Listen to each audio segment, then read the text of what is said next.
To pag-usapan lang natin na maigi ito kasi may sasabihin ako sa inyo matindi mga kababayan. Malupit na malupit. Alam nyo,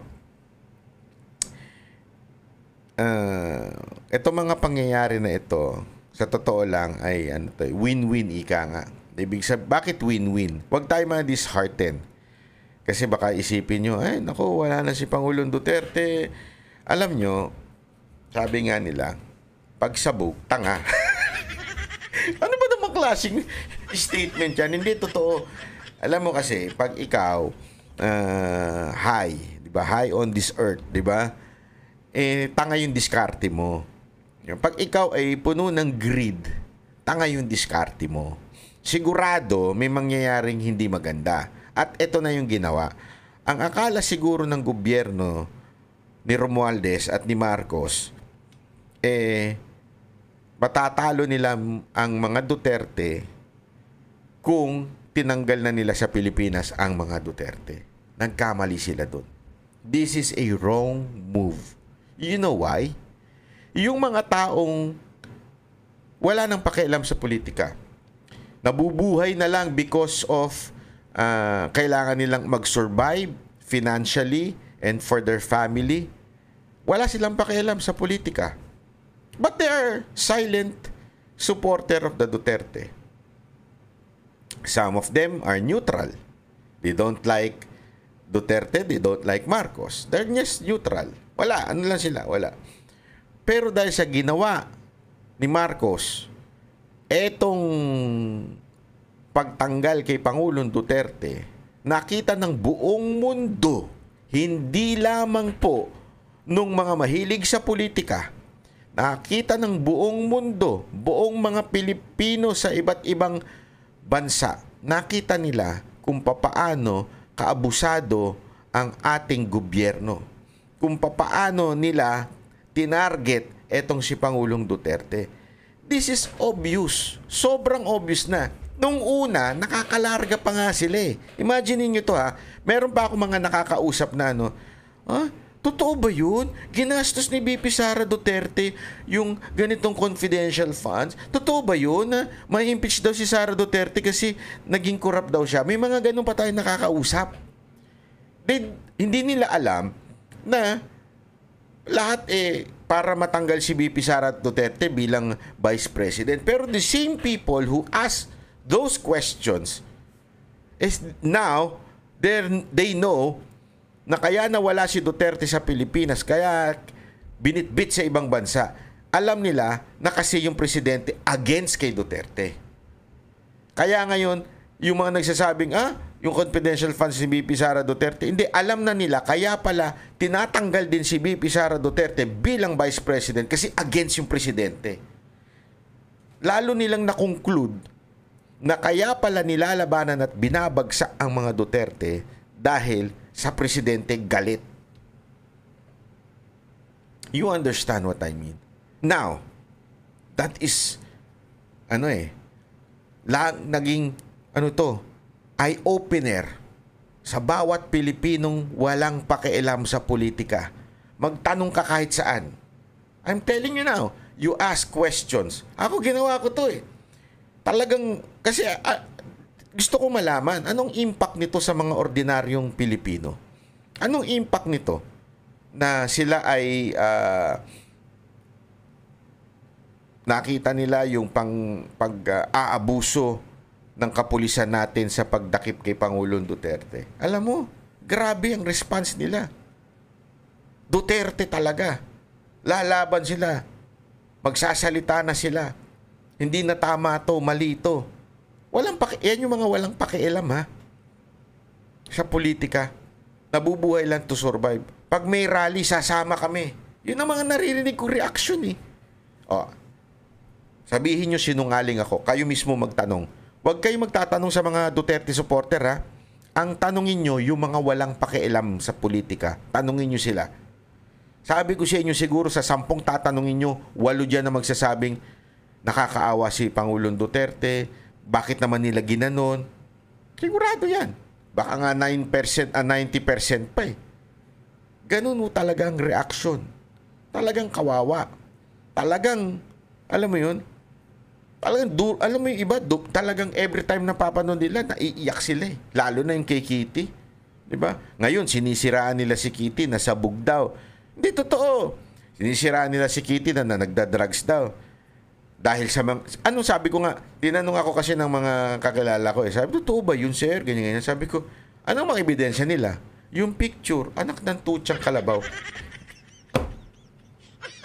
Sabog daw si Kitty dahil may mga picture si Kitty na gano'n na parang hindi nakaayos. Naturalmente, anong 24 oras na nakaayos yan?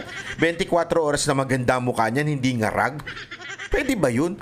At kung sa mukha magiging basihan ng pagiging drug addict, ay, naku po, patay tayo dyan. Kinonfirm ninyo yung hinala ng taong bayan sa ating presidente. Kayo na nag-confirm. Di ba? Kasi kung mukha lang ang magiging basihan ninyo ng addict, ako hindi ko nga inaano yan eh. Never ko nga inaano yung hindi, alam mo yun, hindi ko sinasabihan ng diretso yun kasi it's still to be proven, di ba? Parang sa akin eh, ayoko naman na magsalita ng gano'n na hindi ko naman kayang anuhan ng ebidensya. Pero kung sasabihin ninyo dahil sa mukha, kayo na nag-confirm, hindi ako. Kasi yun ang ano nila, yun ang bali nila kay Kitty. Yung itsura daw ni Kitty, may mga pictures na lumalabas na mukha daw siyang bangag. Meron pa nga lumalabas picture na gawa siya. Uy, ano ngayon? Hindi ito walang biro ito. Ayaw nyo ng gawa. Huwag na kayo manood ng telebisyon. Ilan na lang ang artistang hindi gawa. Gustong-gusto nyo yung mga K-drama, putya. Baka 90% niya, puro gawa eh. Tapos lalaitin nyo ngayon. Baka nga pati jowa nyo, gawa eh. Diba? You understand what I mean? Talagang ano sila,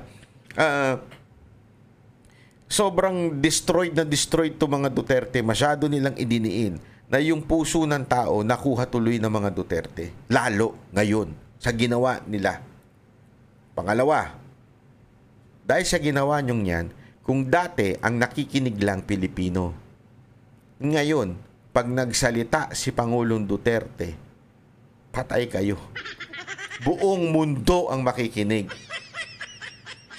Paano kung hindi, ito imagine nyo to.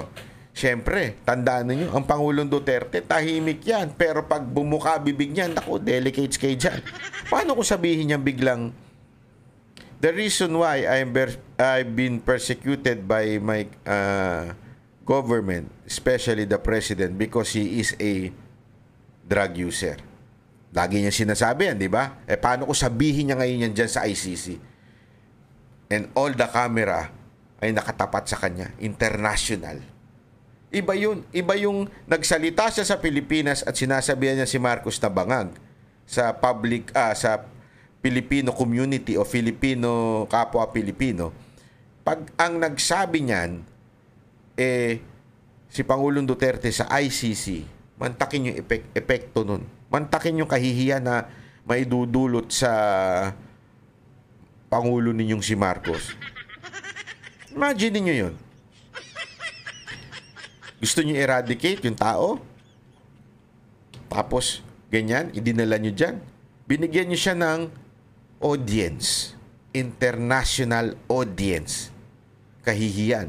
Kasi tandaan ninyo, huwag niyong kakalimutan to. ICC, human rights to. Yan ang kanilang quote-unquote pinaglalaban. Huwag niyong kalimutan, even if, kasi may mga chismis na lumalabas dyan, na kaibigan daw yung judge. Even if, kaibigan ng judge daw, di umano ha, hindi ko sinasabing confirm yan. Kasi may lumalabas na picture. Diba? Nakasama si FL. Diba? Kahit nasabihin natin whether kaibigan o hindi kaibigan, the main point, marami ho sila dyan na judge. This organization was created for human rights. Sino ho ba ang masasabi mong human rights violator na sa kasaysayan na talagang yan ang idiniin ng buong mundo? Tanungin ko kayo. Si Duterte ba? Hindi. Sino? Di ba? Kaya nga, nung pumasok na presidente ito nung komandidato ito si Marcos, laging sinasabi, the son of the late dictator, the son of the late dictator, the son of the late dictator, because sa perception ng buong mundo, itong si Marcos Sr. ang dictator. Ngayon, sabihin ni Pangulong Duterte, I'm here because they want to retain in power. Patay kayo mga kababayan. Maniwala kayo sa akin. Maniniwala ang international community. Why? Yun ang record ng mga Marcos eh. They eradicate their enemies, kaya tumagal si Marcos ng how many years as a president. Tapos, eto, sasabihin niya, bilang Pangulo ng, dating Pangulo ng Pilipinas, na yung anak niya ay contender bilang next president. I'm here. My daughter has been persecuted, impeached, and me, because Marcos wants to stay in power. Patay kayo. Maniwala kayo sa akin. Gagano ng mundo. Kaya nga maling-mali ang diskarte nitong mga, ewan ko kung sinong bumulong dito kay Marcos eh. Sablay eh. Ito isipin nyo ito na mabuti. Pag may aso, maglalakad kayo sa harapan ng aso, kapitbahay nyo may aso. Paano kayo dapat maglakad? Babatuhin nyo yung aso? Hindi, di ba? O sisigawan mo yung aso? Huy, lumayo ka! Siguradong mas tatakulan ka ng aso, mas kakagating ka ng aso. Di ba? Pag tahimik lang, naglalakad sa gilid, hindi umiimik, matapang, parang hindi pinapansin. Di ba? Pag yung mga aso ganun, parang wag mo lang pansinin, parang hindi siya nag-i-exist. Hindi ka naman gagalawin yan. Tama, mali. Sana kung gano'n ang ginawang treatment ni Marcos kay Duterte, na hindi niya pinansin, tinabi lang niya, wala, go lang ako, dire-diretso lang ako. O sige, maingay kayo dyan. Oo. Wala. Pero itong ginawa nila, disaster to sa kanila. Disaster to. That's the second one. The third one. Okay? The third one. What if, and I hope I'm wrong, and I hope it will not happen. What if, because of health issue, something happened to PRRD in The Hague? Okay. Ano sa tingin ninyo mangyayari? If PRRD dies in The Hague, etong nakikita ninyong rally ngayon, wala to. Maniwala kayo sa akin, yung nakikita nyo sa social media na mga videos ni Pangulong Duterte, lalong kakalat yan. Yan ang wag na wag nyong kakalimutan. Pag ang tao may nangyari, mas lalong kakalat yan. Nasa Biblia po yan. Diba? Nakalimutan ko na kung anong versikulo nun. Napakaganda nun. Unless yan. Sandali. Unless yan. Ito, ganda nito. John 12 verse 24. Ganda ng prinsipyo na ito. Sabi ko sa inyo, mali talaga eh. Ano sabi dito? Very truly, I tell you, si Jesus Christ po nagsabi, unless a kernel of wheat falls to the ground and dies. Diba? Yung seed daw. It remains only a single seed. But if it dies, it produces many seeds. Anong prinsipyo ito? Pwede natin i-relate po ito sa mga pinaglalaban sa bayan. Tandaan ninyo, mas lalong tumitindi ang laban pag may namatay. I'm not wishing, and I hope it will not, and I pray for the health of our President, Rodrigo Roa Duterte.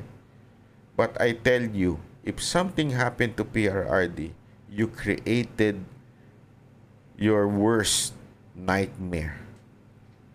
Sigurado ako. There would be a transformation in our country. Kasi ano yan eh, nasusulat ika nga eh. Nasusulat po yan. Pag may mangyari, sigurado po yan, magkakaroon ng mas madaming bunga. Yun po yun.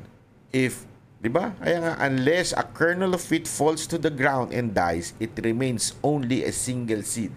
But if it dies, it produces many seeds. Kaya nga, win-win eh. I mean, talong-talo, etong si ginawa ni Marcos at ni Torre at ni Romualdez sa pag-alis kay Pangulong Duterte sa Pilipinas.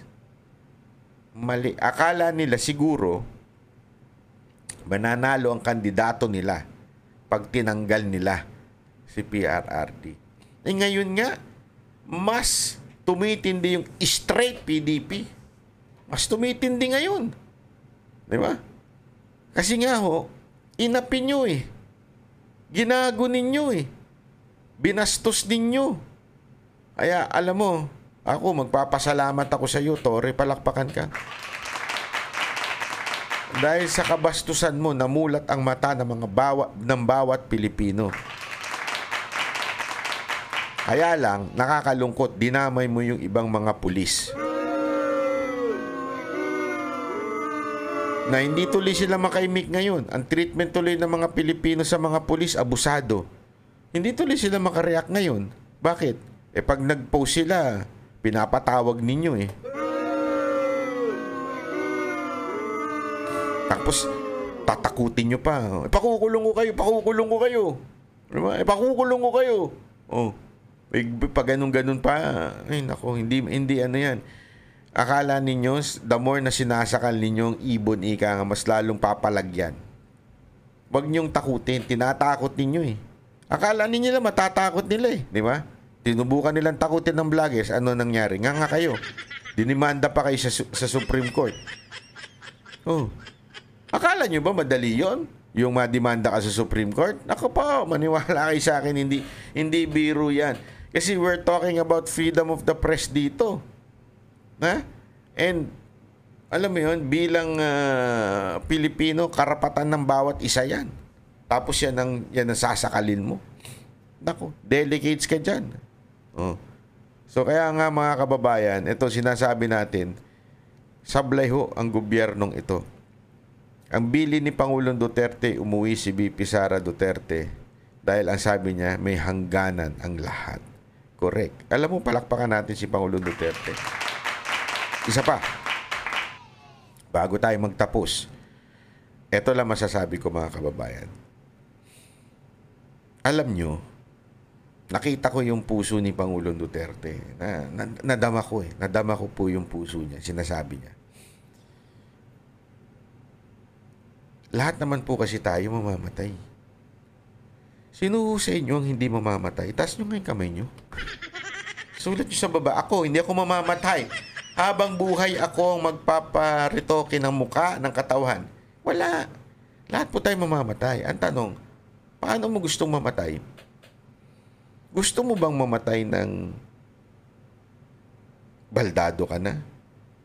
Hindi ka na makaimik? Ganyan ka na lang? Hindi ko sinasabi masama yan, ha? Pero maraming dahilan kung ba't ka naman matay. O disgrasya. O itong honor na ito.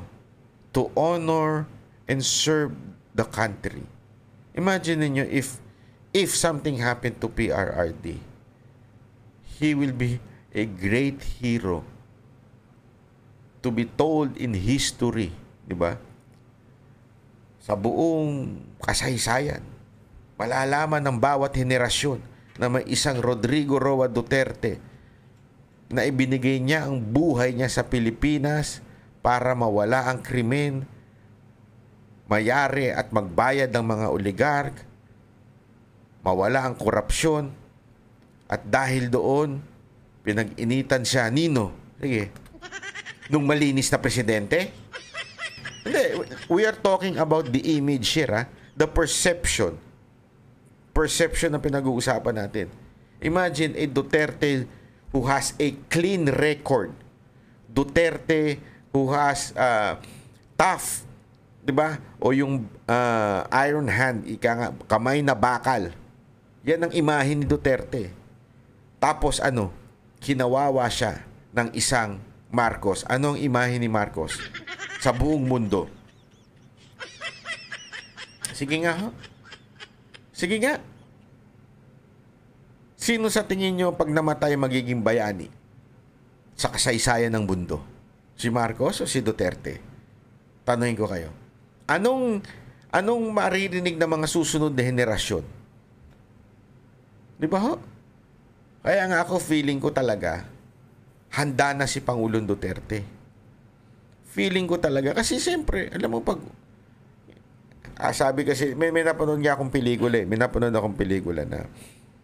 Nakakalimutan ko na kung nung title nitong pelikula na to. Hindi siya namamatay. Immortal siya, ika nga. Tapos, pagod na siya. Gusto niya nang mamatay. Kasi, hindi ho nakakatuwa yun. Hindi ka mamamatay.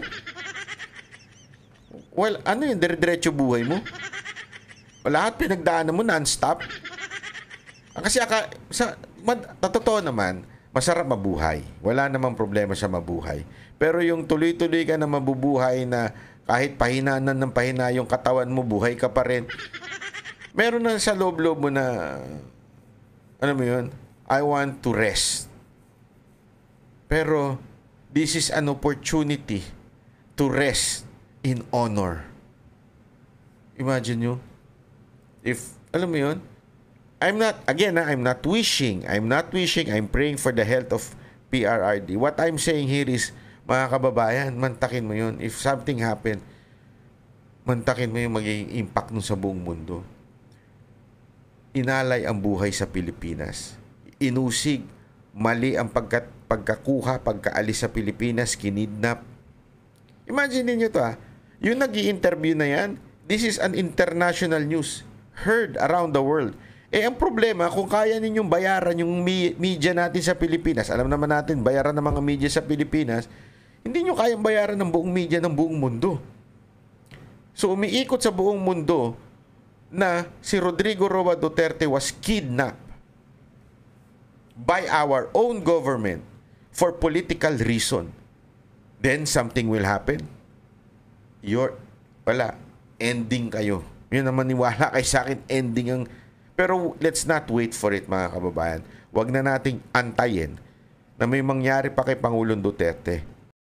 Kami ang boses ng masa, hindi natatakot. Katotohanan lang, di kami nalulunod. Walang bahid ng sismis, lahat ay totoo. Kahit sino ka pa, pag mali ka babanatan ka. Walang pinipili kulay, wala kaming kinikilingan. Basta para sa bayan, kami lalaban. Pagdama palakpakan, pag mali banatan. Di matitinag, di matatakot, para sa bayan tuloy ang sigaw. Sa harap ng kamera, walang halong takot. Mga baluktot, lahat kayo'y tutumba. Ang hustisya at